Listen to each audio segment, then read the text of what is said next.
Sa gitna ng mabilis na pagbabago sa mundo, nananatili ang ating misyon, ang ibahagi ang mensahe ng hindi nagmamaliw na pag-ibig ni Hesukristo para sa lahat. Hatid sa inyo ang pinakabagong kaganapan sa gawain ng Far East Broadcasting Company Philippines. Tampok din ang mga kwento ng totoong buhay na binago ng Diyos. Narito si Dan Andrew Cura sa The President's Report.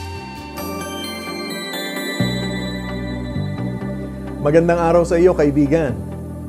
Ngayong Nobyembre, muli tayong magdiriwang ng anibersaryo ng isa pang napakahalagang bahagi ng ating ministeryo.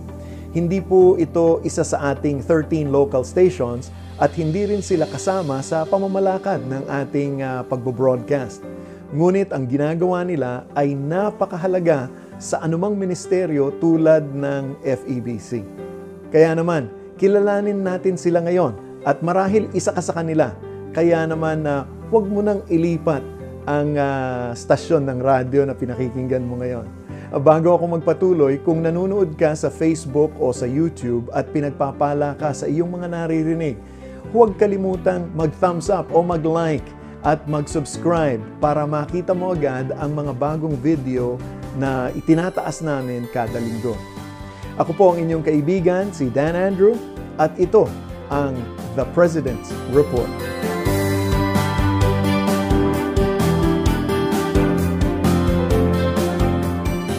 I'm Sister Mami Auring Sumulong of Plaridel, Bulacan. I have a friend who told me that why not listen to DCAS? There is Sardin Panalangin. When I was able to find the 702 DCAS, so our radio station is always there every morning. We're waiting for Hardin ng Panalangin ni Kaeso. Because I have a covenant with the Lord, I have to pray at 4 a.m. every day. I have signed that to the Lord until He's coming. One madaling araw, 4 a.m. It's very clear na the Holy Spirit told me, please organize. The word is organized. Intercessory prayer for FEBC. I was shocked, then I cried. Every morning that I knelt down, again, every day yan, I really don't know how it will happen. And I don't want to be an intercessor of FEBC alone. And finally, I asked Pastor Ronel, sabi ko, Pastor, do the FEBC already have intercessors? Ang sagot niya, as far I know, Mami, of course, there are people praying outside, pero wala siyang alam na meron talaga specific intercessor for FEBC for all the needs. What I heard, if yung payday, nagiging prayer day, so yun daw lang ang ginagawa nila ng mga staff. So, nung malaman ko yun, talagang my heart was broken and I pray hard. And finally, that was September. Sabi ko, Pastor Ronel, can I go to Valenzuela? Can I talk to new president? Sige po. So it was Thursday. The day is Thursday. When I arrived there, then sabi ko, the Lord has instructed me to organize intercessory prayer because the Lord told me so. So, hindi ko sinunod yung sarili ko, I obey the Lord. Siya po si Aurora Sumulong o Mami Auring para sa amin dito sa FEBC. Alam mo, naalala ko pa ang araw na una kaming nagkakilala ni Mami Auring sa FEBC headquarters sa Karuhatan sa Valenzuela. 18 taon na ang nakalilipas. Bago pa lang ako noon bilang Pangulo ng FEBC. Sabi sa akin ng isa sa mga elders ng aming simbahan, Dan, ang kailangan mo sa FEBC ay isang grupo ng mga tagapamagitan na mananalangin para sa iyo at sa buong FEBC.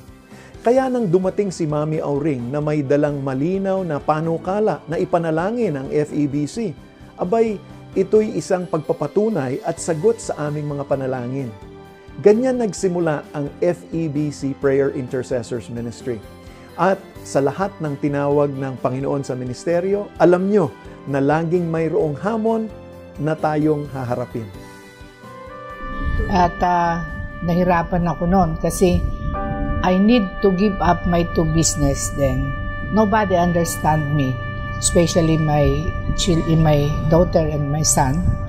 After few months, pati sasakyan ko, binenta ko na rin kasi wala na nga akong hanap buhay. Kahit ako noon, sabi ko, tama ba yung decision I made? Pero sabi ko, ang Lord nang nagsabi nito, so alam ko tama yung decision. So, ayun, nagtiyaga kami ng 12, 10, hanggang dumadating naman ng na dumami na. Yan, every year meron kaming anniversary. Purihin po ang Diyos sa patutuong ito mula sa iilang mga tagapakinig na nagkikita-kita po sa Spence Chapel sa compound ng FEBC noon tuwing Martes ng hapon. Lumaki na ang grupo sa mahigit 100 prayer warriors mula sa iba't ibang panig ng Luzon. Tuwing Sabado ng umaga, sabay-sabay na nananalangin ang FEBC prayer intercessors sa 5 lokasyon: Bulacan, Valenzuela, Quezon City, Caloocan at Malabon. Sa panahon ng pandemyang ito na ipinagbawal ang pisikal na pagtitipon, nag-organize po ang grupo ng mga prayer intercessors ng meetings online sa pamamagitan ng Facebook o di kaya naman Zoom conferencing upang patuloy na sama-samang manalangin para sa FEBC. Talagang naroroon ang kapangyarihan ng Diyos sa sama-samang pananalangin. Kaya kung ikaw ay nagpapadala ng prayer request sa FEBC sa pamamagitan ng email o di kaya naman sa text message, sa Facebook o sa sulat, nakatitiyak tayo na maraming tao ang nananalangin ng buong puso para sa iyo. At saksi tayo kung paanong sinagot ng Diyos sa mga panalangin ito. Sa nakalipas na 2 dekada, nailipat ng FEBC Philippines ang punong tanggapan nito mula Karuhatan, Valenzuela patungong Ortigas Center dito sa Pasig. Nadagdagan ang mga bagong stasyon ang FEBC at na-upgrade ang lahat ng pasilidad ng pagbo-broadcast na makatutulong upang mapalakas ang ating pag-abot sa iba't ibang panig ng Pilipinas at sa labas ng Pilipinas. Ang mga stasyon ay nakapaggawa ng mga emergency broadcast na nagbigay ng tulong sa mga tagapakinig sa oras ng sakuna. Sa lahat ng mga bagay na ito, patuloy nating dinadala ang mabuting balita ng kaligtasan kay Hesukristo. At ang epekto nito ay nakapagbabago ng buhay ng tao. Ang Panginoon ay kumikilos sa bawat puso at buhay, kada isang mensahe, kada isang programa at kada isang panalangin. Ito ang dahilan ng ating nag-uumapaw na pag-asa at pasasalamat sa Panginoong Diyos. Sa ating pagtatapos, nais kong batiin po ang FEBC Prayer Intercessor sa kanilang pagdadalaga sa kanilang 18th birthday sa pananatiling matatag sa paglilingkod sa Panginoon. Maraming salamat po sa inyong walang sawang suporta at pananalangin para sa gawain ng FEBC. At nagpapasalamat din kami sa Panginoon sa patuloy niyang pagbuhos ng kanyang banal na Espiritu sa lahat ng nananalangin ng buong puso para sa ministeryo ng FEBC. Salamat sa iyong pagsubaybay sa ating programa at sana'y tulungan mo kaming maabot pa ang mas maraming tao sa pamamagitan ng pagbabahagi nito o pag-share sa social media. I-click lamang ang share button o di kaya naman itag sila sa comment section. At kung nais mong makatanggap ng updates tulad nito, sumunod lang tayo sa ating Facebook page, FEBC Radio, o di kaya naman mag-subscribe sa ating YouTube channel, FEBC Philippines, kung saan maaari kang sumilip sa lahat ng ating mga videos at makatanggap ka ng notification tuwing mayroong bagong video kada linggo. Muli po ako ang inyong kaibigan, si Dan Andrew, para sa The President's Report. Lagi po kayong mag-ingat at pagpalain po kayo ng ating Panginoon. Inyong napakinggan ang The President's Report. Para sa karagdagang impormasyon ukol sa Far East Broadcasting Company Philippines o maging kaagapay sa panalangin at iba pang mga paraan, bisitahin ang FEBC website, febc.ph, at hanapin ang FEBC Radio sa Facebook.